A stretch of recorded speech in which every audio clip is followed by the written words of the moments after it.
The Cleveland sports curse has finally been lifted by LeBron James and the Cleveland Cavaliers. That was such an impressive Game 7 performance, one of the best ever. This Cleveland Cavaliers team is the first team in NBA history to win a championship coming back down 3-1 in the finals. And what makes this even more spectacular is the fact that they won Game 7 on the road.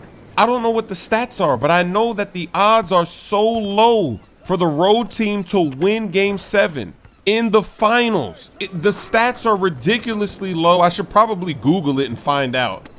And what puts the icing on the cake is the fact that this game was anybody's game to take with about 3 minutes to go. It was a tie game. Both teams are struggling to score, and LeBron James gets this huge chase down block. His signature patented chase down block on Iggy. If LeBron doesn't hustle down the court and get that block on Iggy, we might be talking about the Golden State Warriors right now. That was a huge block, huge momentum booster, and it kept the game tied. It kept them in the game and gave them yet another chance to take the lead and to take this championship. That was incredibly clutch, and that replay is going to be played for so many years to come. When we're thinking back on this series, we're going to remember that big moment. Obviously, Kyrie's 3 with Steph Curry right in his face. That was beautiful. That was the go-ahead bucket. That was the dagger, the finishing move. But LeBron James, what a series. Finals MVP. He led everybody in all statistical categories from both teams. The players on both teams, he led in points, in rebounds, in assists, in steals, and in blocks. I don't know if that's ever been done before in the NBA Finals. This is incredible. We just witnessed greatness tonight in Game 7, and all of these milestones together, it puts LeBron in this category in NBA history where he's achieved things that we haven't seen before.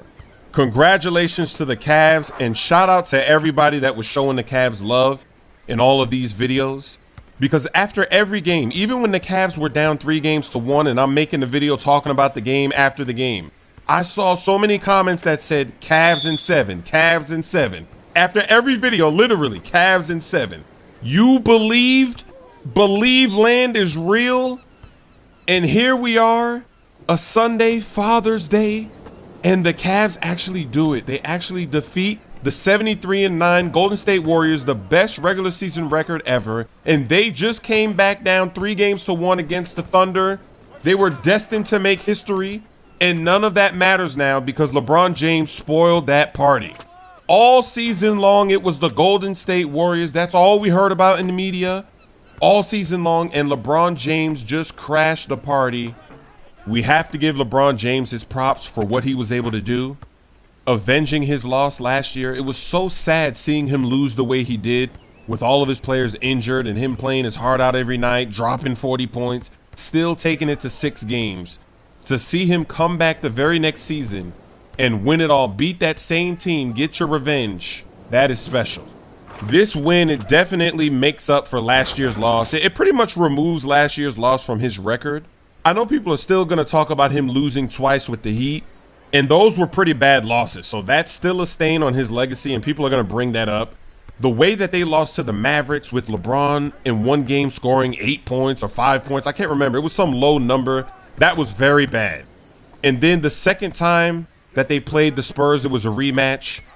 That was a massacre, but that wasn't really LeBron's fault. The Spurs, it was just their season. They were on fire. I remember I went to one of the games and they didn't miss a shot in the first half. They shot like 70% in the first half.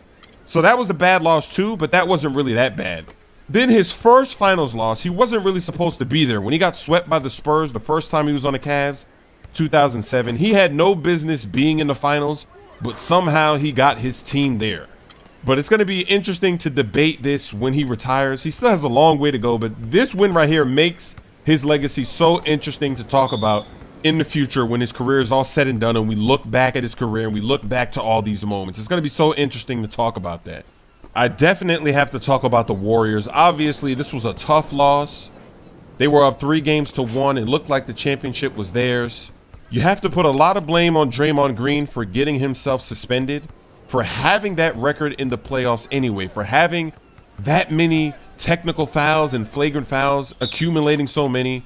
Draymond Green has to be mentally strong. He can't get technical fouls and accumulate them and get flagrants. He has to come back and be mentally strong. He's too good of a player to miss a game, such an important game in the finals, because of him doing something dumb, doing something so stupid. And even tonight, he showed up tonight. He had 5 threes in the first half. He was 5 of 5. He was on fire. This was such a good game. But you have to be disappointed in Steph Curry. Chef Curry, he did not have a very good finals. He didn't really have that many moments where he looked like the MVP. He was the unanimous MVP of the regular season. He did not have that kind of impact. And tonight, he did choke. Steph Curry did choke tonight. He didn't shoot very well. He was 6 of 19 from the floor.